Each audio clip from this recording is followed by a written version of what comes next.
Estamos aqui para dar voz ao povo, em defesa dos cidadãos, pela dignidade humana. Todos temos deveres, mas também todos temos direitos. Será que existe justiça? Isto é o povo a falar.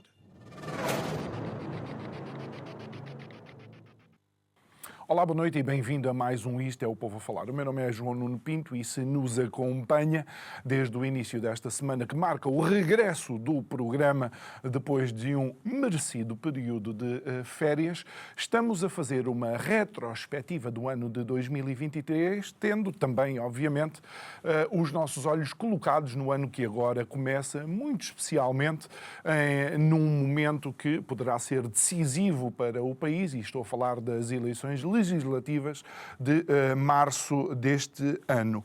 São nossos convidados de hoje Ana Pedrosa Augusto e o Nuno Gonçalo Poças, creio que disse o nome de acordo. Se pode dizer das duas maneiras. Ok, de acordo, mas eu penso sempre nos teus herdeiros e na forma como eles ouvem o teu nome a ser dito. Obrigado aos dois por estarem aqui connosco. E Ana, por mais que queiramos, é impossível contornar um acontecimento que marca 2023 e estou a falar da queda de um governo de maioria absoluta. Olá, boa noite. Bom ano a todos. Desejo que seja um ano animado. Este 2023 foi certamente, mas que seja melhor e com uma perspectiva de mais esperança, que é sempre o meu tom de permanente otimismo, e que seja um ano de esperança e de coisas boas. Respondendo à tua pergunta, sim, de facto, o ano que fica profundamente marcado pela queda de um governo, o que é uma coisa espantosa quando nós olhamos para aquilo que aconteceu em 2023, em que começamos o ano com entrevistas, no fundo, ali o final de 2022 e início de 2023, com António Costa numa pose muito autoritária, dizendo: habituem-se, nós vamos aqui ficar, estamos num governo de maioria absoluta e haja o que houver, aqui estaremos com a nossa pose sempre permanente de o Estado sou eu e aqui ficarei. E depois os casos começam a suceder-se, cada coisinha que acontece. Nós perguntamos, será isto causa para a queda do governo? Nunca ninguém acreditando bem que poderia ser causa para a queda do governo. De facto, não foi. E chegamos ao final do ano perante, eu acho que surpresa de toda a gente, era algo perfeitamente inesperado, considerando o rolo do que já vinha a acontecer, a quantidade de casos que já tinham surgido, sendo que nada servia para cair o governo, e afinal vem uma coisa completamente inesperada. Ninguém poderia adivinhar uma coisa destas, que é um parágrafo num comunicado da Procuradoria-Geral da República dizendo que António Costa estava a ser investigado no âmbito deste novo processo. E isso sim faz cair o governo. Isso sim faz uma demissão. Era uma coisa perfeitamente inesperada e até nesse momento nós ficámos, acho que todos estupefactos, sem perceber, porque também tivemos ali uns momentos, umas horas, sem saber se António Costa iria ou não demitir-se. Mesmo depois da demissão, tivemos aqui um período muito longo, que ainda continua, sem sabermos. O início também foi muito curioso, porque o início daquele período, aliás, tivemos, também acho curioso, o então ministro João Galamba, que era aquele alvo de picardia, vou-lhe chamar assim, com o Marcelo Rebelo de Sousa, também não sair de uma forma imediata. Não saiu, ficou ali à espera, tivemos quase uma novela também perfeitamente desnecessária. Sempre. O que é que eu quero dizer com isto? É que nós tivemos sempre esta postura, que continua, aliás, e continuará, é aquilo que é a marca, aparentemente, deste PS, é esta postura de soberba, arrogância, sempre permanente. Por mais que, independentemente do que aconteça, aqui estamos com a nossa postura sempre a fazer o que consideramos que tem que ser feito, independentemente das consequências, do que é que isto parece ou deixa de parecer. E o facto, infelizmente, e tenho que o dizer, é que nós esquecemos tudo muito rapidamente. E, portanto, no fim do dia, eu às vezes até me pergunto, naqueles meus momentos pouco... De mais introspeção. Eu até pergunto, se calhar eles têm razão de fazer aquilo que fazem, porque nós esquecemos. Não temos ainda a capacidade de perceber, de manter, de termos aqui no back of our mind que estas coisas acontecem e nós temos que ter atenção a elas e recordá-las. E agir também enquanto cidadãos, porque se olharmos neste momento para a Europa, da Holanda à Alemanha, vemos movimentos de contestação, neste caso dos agricultores, mas vemos as ruas cheias de pessoas a manifestarem-se e em Portugal estamos a pensar se o Benfica ganhou ao Braga e o golo foi legal ou não. E isso é um atestado, se calhar... As manifestações que tens acabam sempre por ser de função pública, de professores, de médicos, de polícias agora. Ou seja, acaba por ser um tema muito setoriado, com todo o mérito que têm estas manifestações, mas que agora então vão servir como bitola eleitoral e, portanto, bandeiras eleitorais para dar mais coisas, que aliás já têm vindo a ser anunciadas. E já veremos. Nuno, ainda relativamente a isto, mas vou aproveitar algo que a Ana colocou em cima da mesa, que é esta postura de alguma arrogância e uma suposta superioridade moral, mas eu vou abrir o espectro, vou abrir não só ao PS, mas à qualidade dos políticos atuais, se isso é um dos traços que vemos e que dificulta a saúde da nossa democracia, mas queria que comentasse, obviamente, também a queda do governo. Bem, bom ano aos dois, bom ano lá em casa a quem nos ouve também. Essa ideia de que a qualidade dos políticos foi hoje em dia muito menor, até foi uma ideia que já foi defendida pelo João Galamba, acho eu. Uma vez até foi capa de um jornal, que eu não sei se era uma autocrítica, mas eu acho que ela faz sentido, mas ou seja, num contexto mais amplo, no fundo, em que é verdade que a qualidade dos políticos decresceu, como a qualidade de uma série de outras funções também decresceu. E eu acho que isso tem a ver, sobretudo, com o facto de a própria democracia ter decrescido, a própria... e a forma despolitizada, sobretudo, com que Portugal chega aos 50 anos de democracia.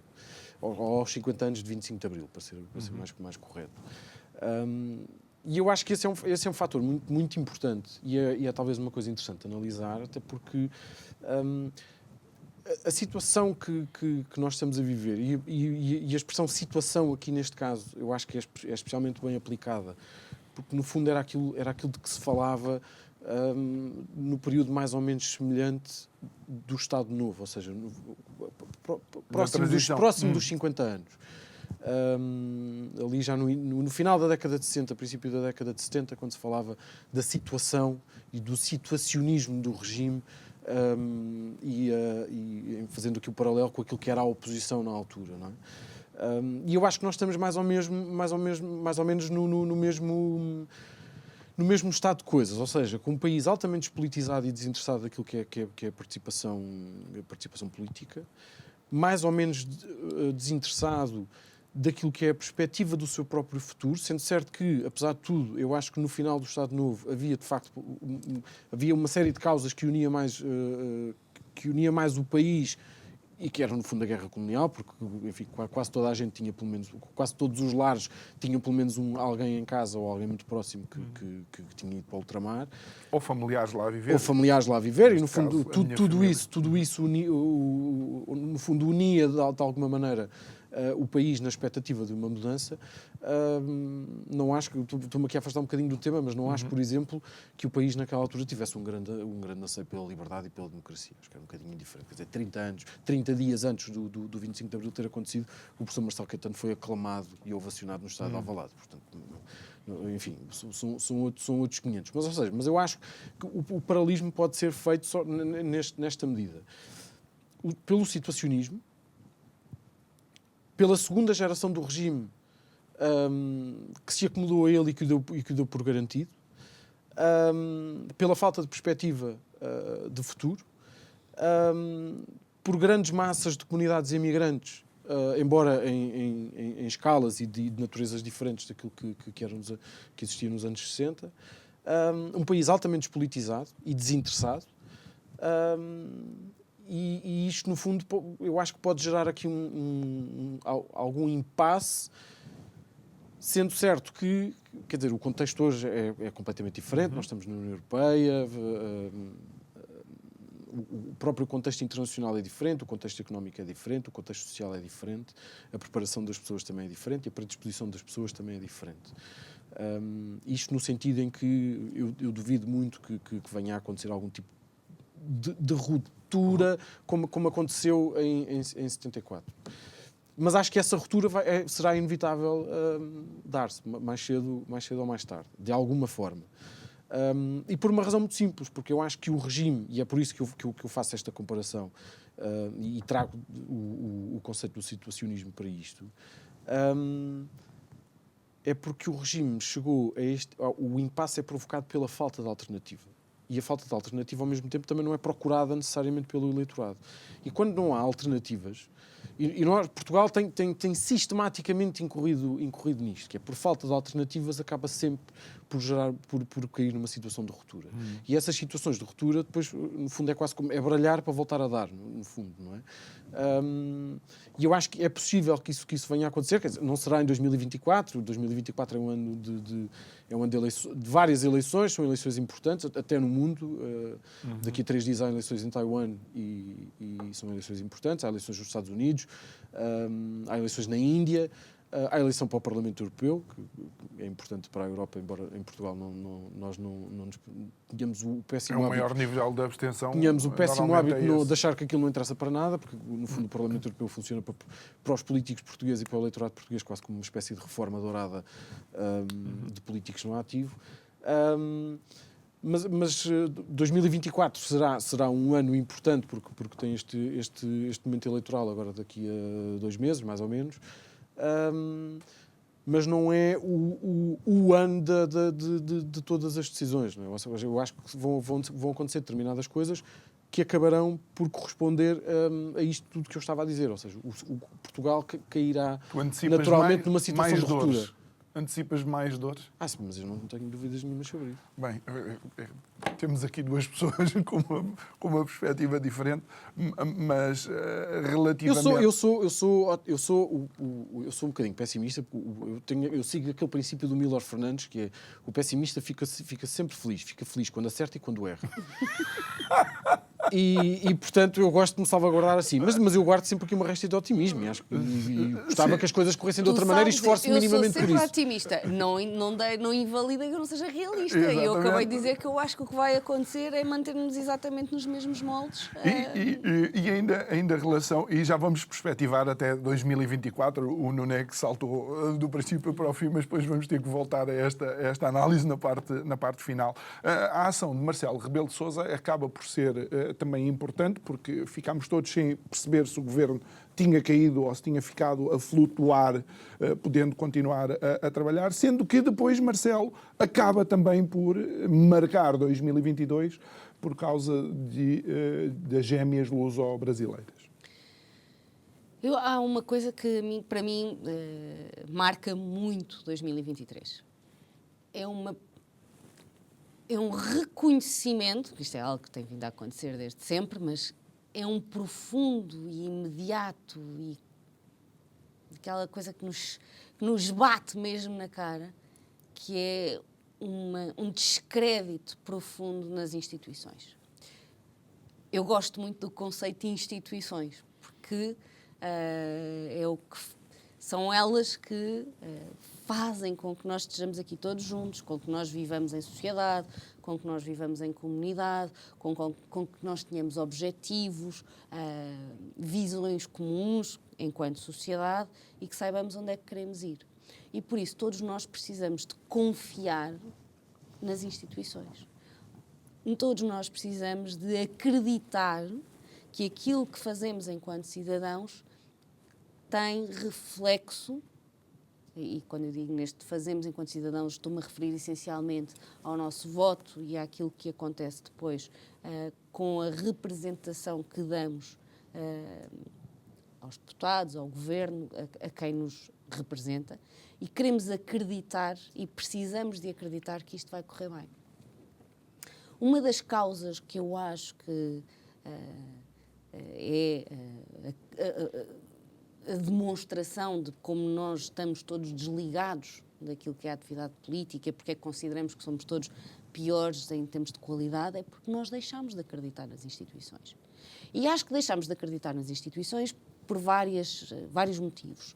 Um deles é porque nós hoje em dia, também com aquilo que é a comunicação social e a atividade da comunicação social, nós sabemos tudo o que se passa, quer dizer, nós sabemos aquilo que nos dizem, começamos a imaginar o que é que pode estar não dito, mas há muitas coisas que nós ouvimos todos os dias. Algumas relevantes, outras nada relevantes, outras perfeitamente normais, mas que são feitas como história.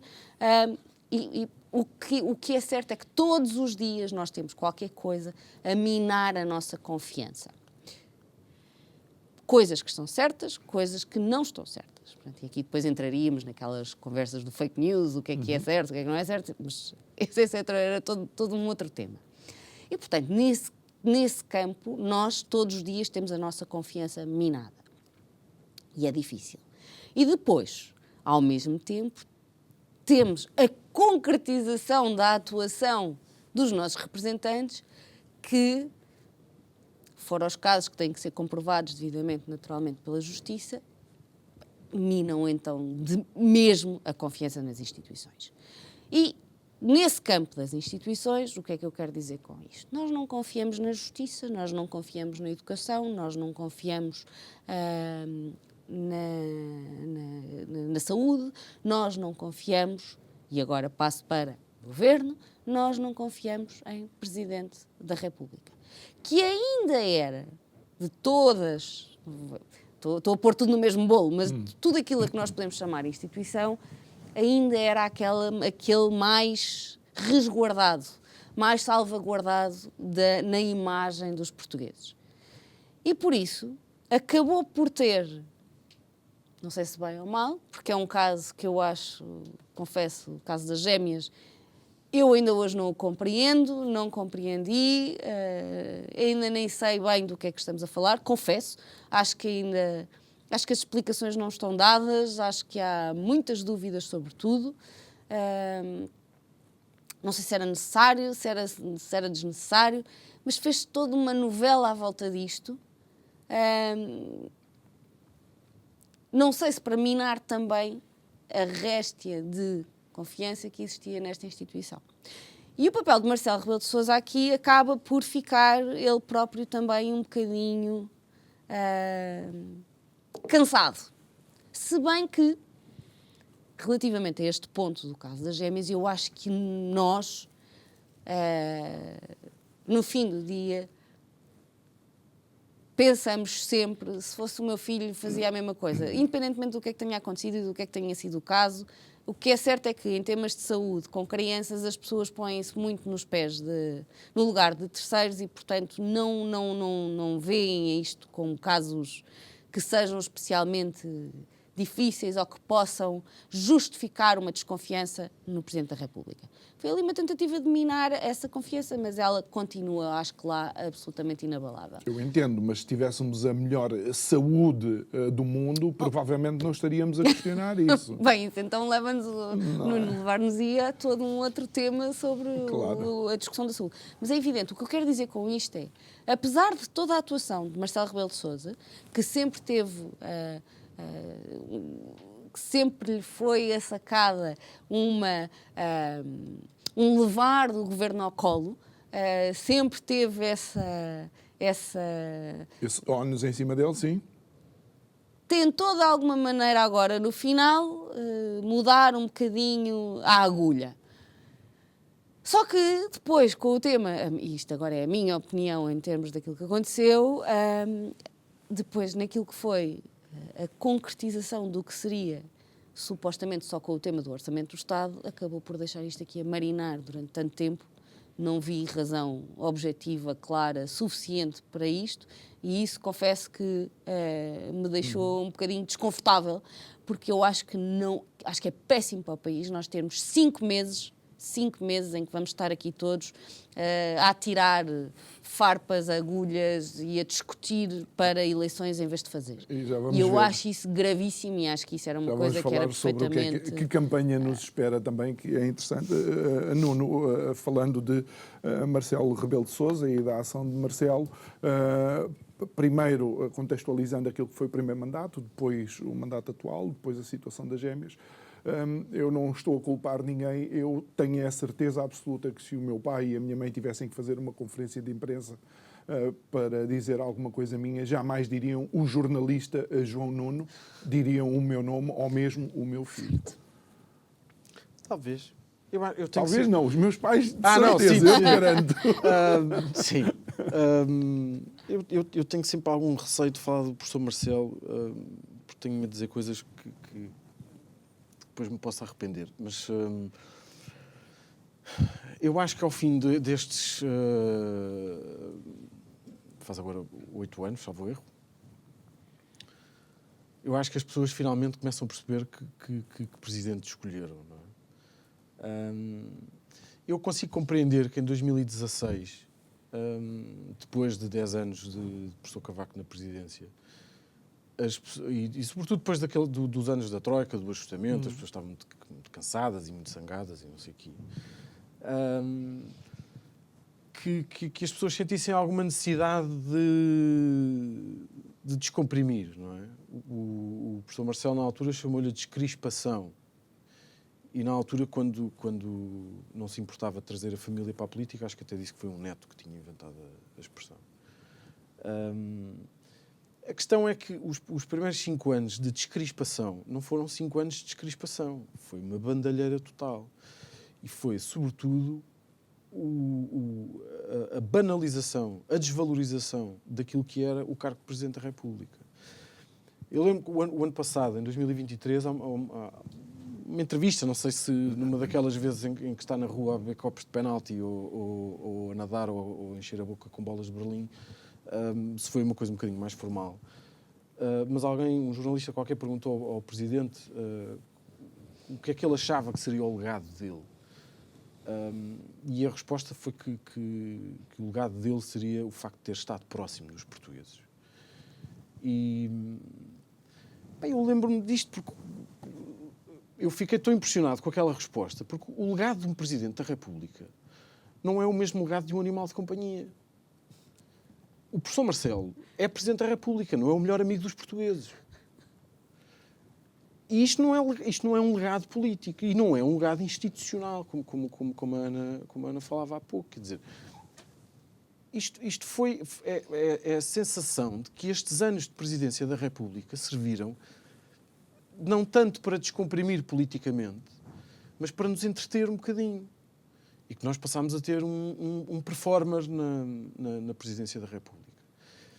E quando nós chegamos a uma fase do ciclo político em que era preciso ter um presidente com autoridade, um presidente que pudesse bater o pé ao governo, não temos. Não. Mas este é o mesmo presidente que dizia qualquer coisa do estilo que um Cristiano Ronaldo não é suposto ser presidente. Mas, no entanto, ele funciona na presidência como se fosse... Se fosse o Cristiano Ronaldo já não era mau. Se fosse o Cristiano Ronaldo já não era mau. Eu acho pior. O Presidente da República não pode ser o Batatinha. Não é o melhor amigo dos portugueses.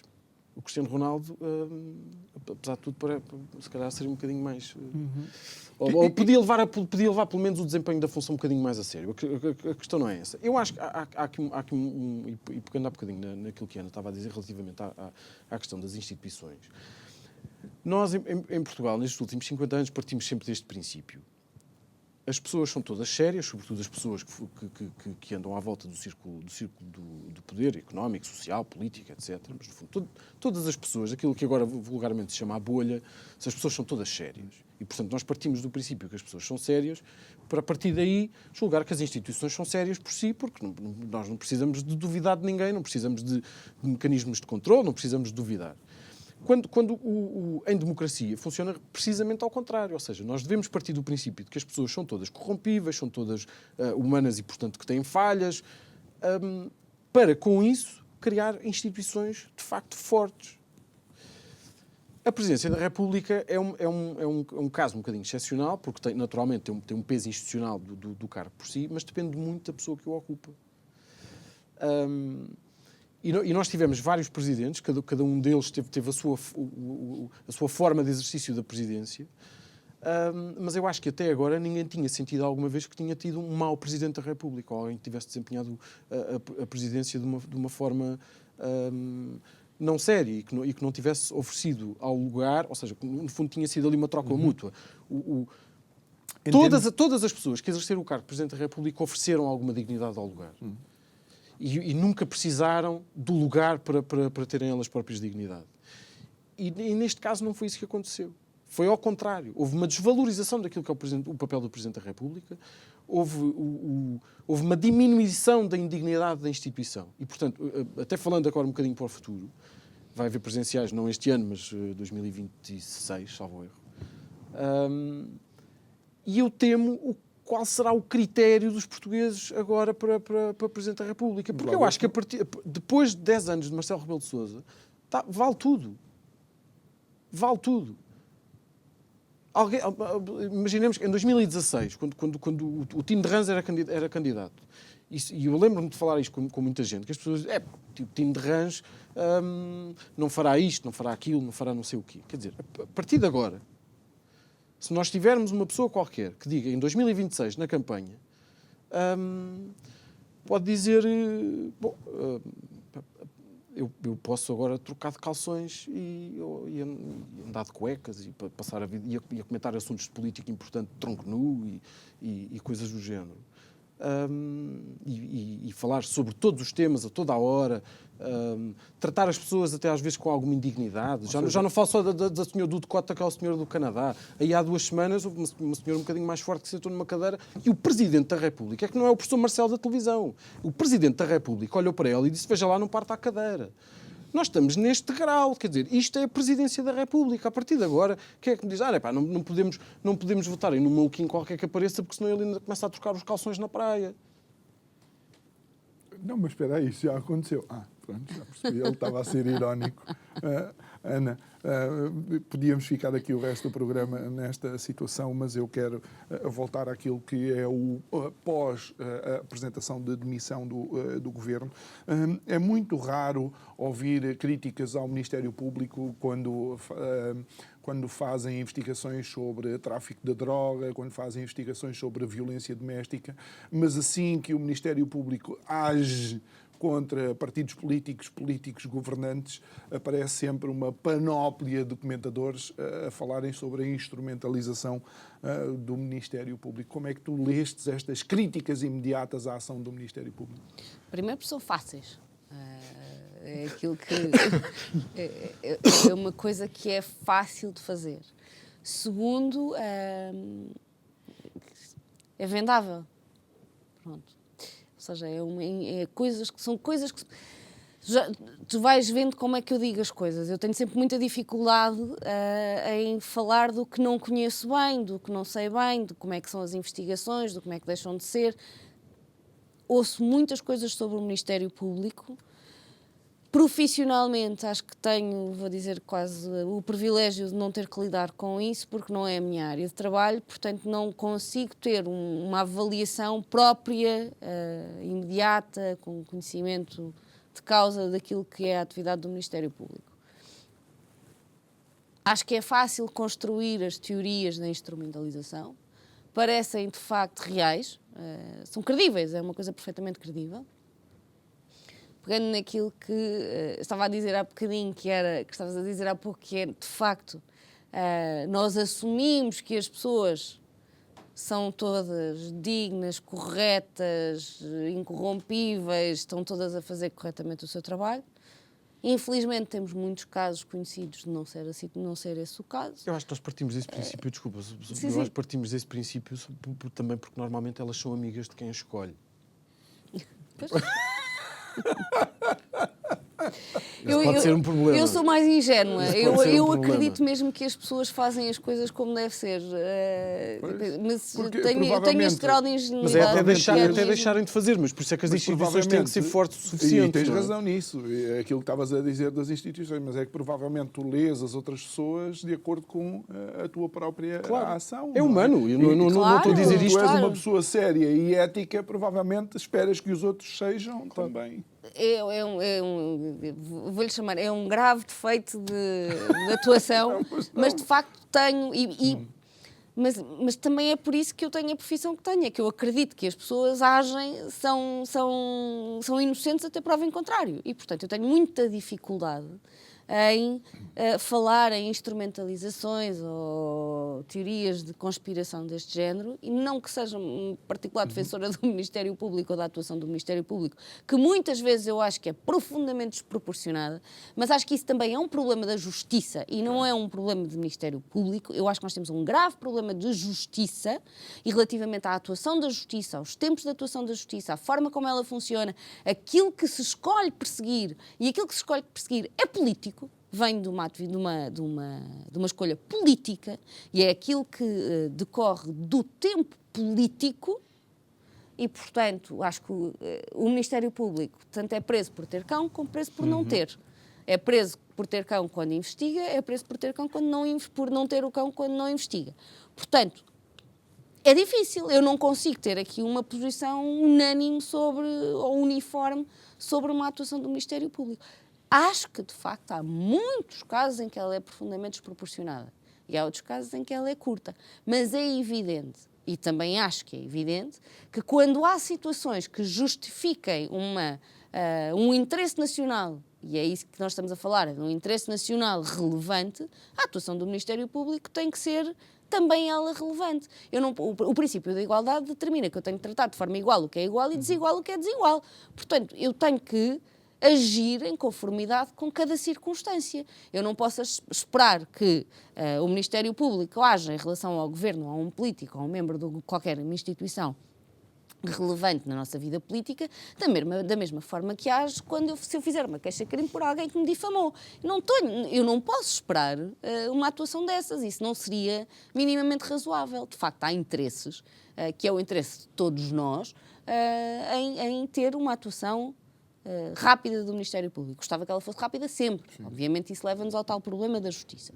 Coisa diferente é nós termos depois as que eu acho que também são normais tentativas de dizer o Ministério Público tem que agir rápido, tem que acontecer, tudo isto tem que estar concluído até às eleições, temos que ter os processos. Mas isso acho que é quase um fait divers, é o que é normal. Até existir uma verdadeira reforma da justiça, isso provavelmente não acontecerá. E em temas de reformas, eu sou otimista, mas eu sou otimista no sentido da sobrevivência, porque acho que elas nunca vão existir, não vai haver reforma absolutamente nenhuma, porque as pessoas também não as querem. Olha, só porque ainda hoje ficámos a saber que a idade média do eleitorado já está nos 54 a 55 anos. Pessoas que já, segundo os estudos elaborados, já não estão preocupados com reformas, reformas estruturais, estão preocupados com a sua própria reforma e, eventualmente, a única coisa que os poderá, de alguma forma, mobilizar é a questão dos filhos, ou os filhos ficarem cá, porque nós temos cada vez mais imigrantes fora, o que também nos dá graves problemas de natalidade e toda a demografia associada. Mas se a nossa população eleitora é pouco ávida de reformas, elas não vão existir. Nós não vamos andar sempre, até porque, perdoem-me o que vão dizer, mas no espectro do dia-a-dia até é divertido estar a comentar estas coisas, porque as pessoas que supostamente estão lá em cima, afinal são pequeninas como nós, fazem as coisas como nós, conseguimos comentar, conseguimos estar... Isto Isto leva-nos tudo, eu acho que já disse isto várias vezes, porque é um ponto que me é muito caro. Isto leva-nos tudo, isto vem tudo de um problema prévio, que é a educação. Eu acho que a verdadeira reforma, e a única quase que devia começar por acontecer, que é a semente disto tudo, é uma reforma na educação. Se não há qualquer respeito na escola, se não há respeito pela atividade do professor, se não há respeito pelo desempenho, se não há respeito pelo mérito, pela vontade, pela ambição, se nós não Pela permitimos... dignidade dos professores. Porque... Se nós não damos nada disto ao respeito... Desculpem, só para perceberem o exemplo do que eu vou dizer. Eu quando dava aulas, eu uma vez recebi quase que um inquérito porque é que um aluno chumbou, que era um aluno que eu nem sequer conhecia. Nunca apareceu nas aulas, nunca fez um exame, nunca fez uma frequência, nunca fez absolutamente nada. E os pais questionaram porque é que ele tinha, apesar disto tudo, porque é que ele tinha chumbado. Bem, e se isto acontece... Isto é um exemplo meu, deve haver milhares. Sim. Mas é isto que nós temos. Portanto, nós não temos esta valorização daquilo que tem que ser feito, daquilo que deve ser feito e daquilo que deve ser a nossa atuação. Como é que eu posso esperar que haja bons políticos, boas reformas, boas atuações, boa fiscalização da atividade? Se os fornos onde estão a ser feitos esses bolos já estão nós não inclinados, estamos, não é? nós temos tido, isto está tão minado que se nós não começamos nesta semente, esta semente é o que nos traz tudo o resto. Muito bem. Nuno, relativamente ao Ministério Público e, eventualmente, se quiseres mencionar alguma coisa relativamente à... Não, eu concordo muito com esta ideia de que, no fundo, aquilo que nós temos, os políticos não são naves espaciais que caíram, não é? No fundo, são espelho e são reprodução da sociedade que têm. Nós escolhemos exato norma, isto é quase o BBC Vida Selvagem, mas no fundo nós escolhemos os que são mais parecidos connosco, não é? Ou aqueles com que mais nos identificamos. Mas sobre o Ministério Público, eu acho que há aqui três pontos, ou três perspectivas diferentes de olhar para o problema. Primeiro é a justiça no seu todo. A lentidão, os prazos processuais, o próprio sistema, a forma como está montado. Eu acho que é preciso olhar para isto tudo de uma forma mais global e perceber, ou seja, tentar sair dos casos mediáticos e perceber, de facto, que problemas é que existem. E eu acho, mas como em quase tudo neste país, toda a gente sabe que problemas é que existem e que soluções é que têm. A questão não é essa. A questão é se nós queremos ou não fazê-las. E, portanto, os diagnósticos... Toda a gente sabe. Tem aquele grave problema de dar trabalho. Pois. Pois é. E até acho que há um relativo consenso, que a justiça, se calhar, até é das poucas coisas que gera menos divergências ideológicas, não é? Porque não há tanta disputa nesse sentido. Mas, de facto, as coisas não andam e era importante fazê-lo. Depois, aqui em segundo... Ainda neste primeiro bloco, mas há aqui uma questão importante, que é, nós também não podemos, de repente, achar que, infundadamente, que o Ministério Público tem uma agenda, seja contra quem for, não é? Eu acho que o Ministério Público, mal ou bem, faz o seu trabalho. A questão é que formas é que nós temos de escrutinar o trabalho do Ministério Público, que consequências é que há para o Ministério Público quando o trabalho é mal feito, por exemplo, que é uma coisa que acontece noutras profissões. E até no sistema judicial, quer dizer, os advogados têm muito mais... Até no cumprimento de prazos, por exemplo, que os advogados são sempre obrigados a cumprir prazos. Mas os juízes e os procuradores não. Nuno, eu posso concordar contigo, mas deixa-me dizer uma coisa. Eu acho que algo que é essencial começar a acontecer, e aí não sei se é a responsabilidade exclusiva do Ministério Público ou do sistema da Justiça, é que políticos, pessoas a quem nós confiamos o nosso voto, que estão sob suspeita do que quer que seja, das duas uma, ou sejam ilibados ou vão bater, e desculpem a expressão, com os costados à prisão. E nós não vemos nem uma coisa, nem outra. E depois queremos manter o crédito das instituições ou nas instituições. Pois, mas é isso, mas esse é um problema. Ou seja, a celeridade é de facto um problema. Mas é um problema identificado, é um problema que tem diagnóstico feito, tem soluções apresentadas e assim andará. A minha segunda perspectiva tem a ver com o facto de, ao longo das últimas décadas, ter feito, e através um bocadinho daquele mantra do há política, o que é da política à justiça, o que é da justiça, que foi um bocadinho utilizado, na verdade, para o PS ver livros do José Sócrates, porque foi para isso que aquilo surgiu, não é? Aquilo que aconteceu, sobretudo a partir desse momento, foi, no fundo, a política a judicializar a política. Que é, no fundo, dizer que politicamente não há critérios éticos, não há nada moral a julgar. Tudo aquilo que se passa politicamente é matéria do foro criminal. Estou a perceber. O que depois leva aqui uma série de confusões, porque nós provavelmente estamos, e até o Ministério Público acabou por cair nisso, porque foi lá que foi desaguar tudo isto. Tudo aquilo que se passa de ético no centro do poder político passou a ser criminal e a ser matéria do foro judiciário. E, portanto, isto foi uma forma muito habilidosa que a política arranjou para afastar todos os problemas, que, portanto, nós não temos problemas éticos nenhuns, tudo aquilo que acontece à justiça ou que é da justiça, portanto, e a justiça demora o seu tempo, que também é outra coisa fantástica, não é? Portanto, isto foi uma forma habilidosa de se dizer, no fundo, nunca se vai nada, não se vai resolver coisa nenhuma. Nós sacudimos a água do capote, o nosso problema fica resolvido, porque julgamento ético e moral não se vai fazer. Julgamento judicial também não se vai fazer. Portanto, isto agora é até ver. Quando houver finalmente um julgamento, onde é que as coisas já andam? Ou seja, não há uma autoanálise da própria política. Claro. Os políticos não fazem, ou os partidos não fazem a purga eventualmente necessária. Não, porque é tudo matéria do foro judicial. E os tempos da justiça são os tempos da justiça. Temos que dar tempo à justiça. Não é? É assim o tempo que a justiça gasta... Pois é isso, mas há aqui uma lógica nisto. Okay. Que eu afasto o meu problema, entrego o problema para o outro lado e no outro lado eu sei que aquilo nunca mais vai resolver. Quando finalmente tiver uma solução e for notícia nos jornais, já ninguém se lembra, já ninguém sabe sequer quem é que era aquela pessoa. Que era José Sócrates. Exato. Mas há quem esteja a esquecer de coisas. Há mas deixa-me só ir aqui. Eu tinha aqui o terceiro ponto, que é o ponto dos comentadores. Que eu acho que é importante por uma questão. Aquilo que normalmente os comentadores realçam diz muito pouco à grande maioria das pessoas. As pessoas têm mais essa perspectiva de eu quero eu não quero estar 20 anos a discutir, a tentar recuperar algum dinheiro que paguei indevidamente às finanças. Não quero ter um contrato que demora 10 anos para resolver em tribunal. Não quero ter um inquilino que demora 5 anos a despejar lá de casa e que não me paga a renda há 10.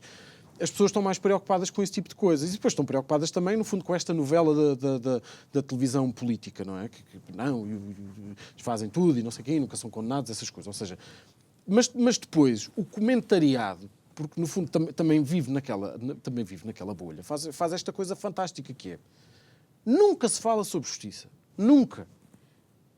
Não há uma conversa sobre justiça. Ninguém quer saber daquilo para nada. Aqui há.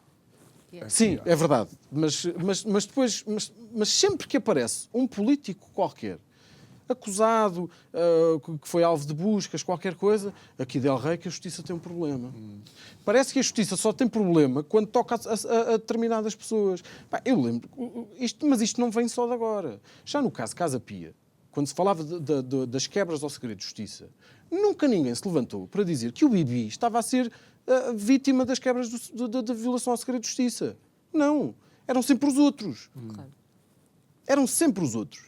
Nunca ninguém se lembrou de ir para um programa de televisão ou encher uma coluna de jornal e dizer nós temos um problema com a violação do segredo de justiça porque aquela viúva do triatleta agora toda a gente sabe quem ela é e toda a gente sabe o que é que se passa naquele processo. Ou o que é que se tinha passado com a mãe da Joana, ou o que é que se tinha passado com o Bibi, ou o que é que se tinha passado no processo dos McCann com a Medi. Nunca ninguém achou estranho haver violações de segredo de justiça nessa altura. Nunca ninguém achou estranho haver processos de crime que foram levantados e depois foram arquivados. Mas sempre que se fala de um processo qualquer que é feito contra alguém que vem do poder político ou do poder económico, aí a justiça tem sempre um problema. A não ser que essa pessoa já esteja lá muito no chão, que foi o que aconteceu, por exemplo, com o Ricardo Salgado. que agora já ninguém se levanta sequer para defender. Como já não tinha Exceto Miguel poder. Sousa Tavares. Exceto Miguel Sousa Tavares.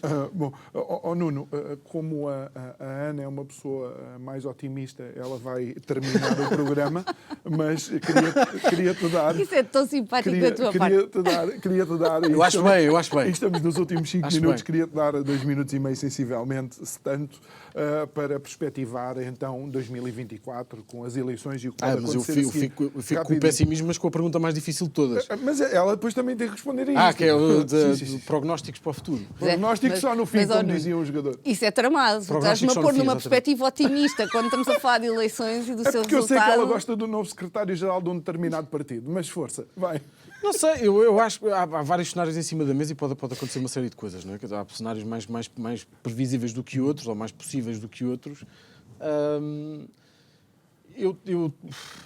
Eu temo que acabemos todos, se calhar, com eleições até ao final do ano outra vez. Mas ou se calhar pode não ser um mau princípio, porque se nós não tivermos governo e não tivermos parlamento, pelo menos temos uma garantia: há estabilidade legislativa. Não vai haver mais alterações, não vai haver mais coisas estranhas a acontecer. Eu acho que pode não ser um mau princípio. A Bélgica teve 1 ano e tal sem governo e aquilo não correu mal. Cresciam mais do que Portugal. O crescimento Sem económico era- governo? Sim. Sim. Não, o governo serve. O governo é o órgão máximo da administração pública. O governo serve para gerir a administração pública, não serve para um país crescer, que é outra coisa que nós também temos que tirar um bocadinho da cabeça. Mas prognósticos para 2024 são um bocadinho difíceis. Eu acho que eu gostei gostei deste surgimento ou do ressurgimento da AD, no fundo, não é? Acho que era uma coisa que eu pedia já há muito tempo. Acho até que, independentemente do resultado das eleições, eu acho que pode surgir desta nova aliança democrática um projeto dela própria, um projeto global mais para a frente, e acho que provavelmente fará falta se nós caminharmos aqui num certo sentido de reequilíbrio das forças. Eu ainda assim tenho muita dificuldade em olhar para a AD e lembrar-me dos nomes da primeira AD e fazer uma transposição. Isso é uma dificuldade que eu tenho. São pessoas completamente diferentes. mas e com uma eu aí Não é estrutura- fazível. Mas as sequer. pessoas em 79 que iam à televisão também não eram Não muito melhores. Portanto, Ana. Eu acho que nós não conseguimos olhar para 2024 de uma forma, vou-me repetir, de uma forma uniforme. Ok. Há demasiados elementos externos que nós não conseguimos controlar e que hoje em dia, por exemplo, nós olhamos agora para 2023 de uma forma política, mas esquecemos tudo aquilo que veio de fora. Sim. E de uma forma económica, quer queiramos, quer não, a política acaba por ser muito o resultado do que é a economia e da forma como nós estamos a viver. E nós temos momentos, os anos ultimamente têm sido assim completamente esquizofrénicos, porque nós temos momentos em que estão a correr, parece muito bem, e depois logo a seguir, quase sem causa, começa a correr mal, ou ficamos estagnados e depois não sabemos bem o que é que está a acontecer. E nós temos tantos elementos externos que nos vêm dificultar uma previsão económica estável sobre o que vai acontecer em 2024, que tenho dificuldade em prever também o que é que isso vai trazer politicamente. Porque quer queiramos, quer não, a política é o resultado da forma como as pessoas vivem, do dinheiro que têm no bolso e da forma como estão a olhar para as contas que têm que pagar no final do dia e para a forma como vão ao médico amanhã. E isso é aquilo que preocupa as pessoas. E a resposta política tem a ver com isso e com o que vai acontecer.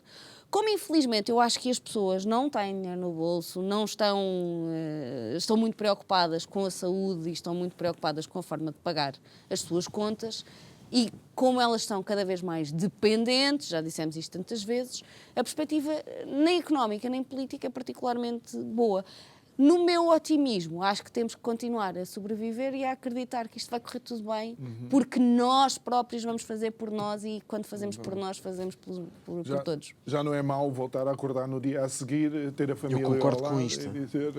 Concordas? Concordo. Muito bem. Uma nota final, conseguimos virar. Ana Pedrosa, Augusto, Nuno Gonçalo Poças, muito obrigado por terem estado aqui comigo.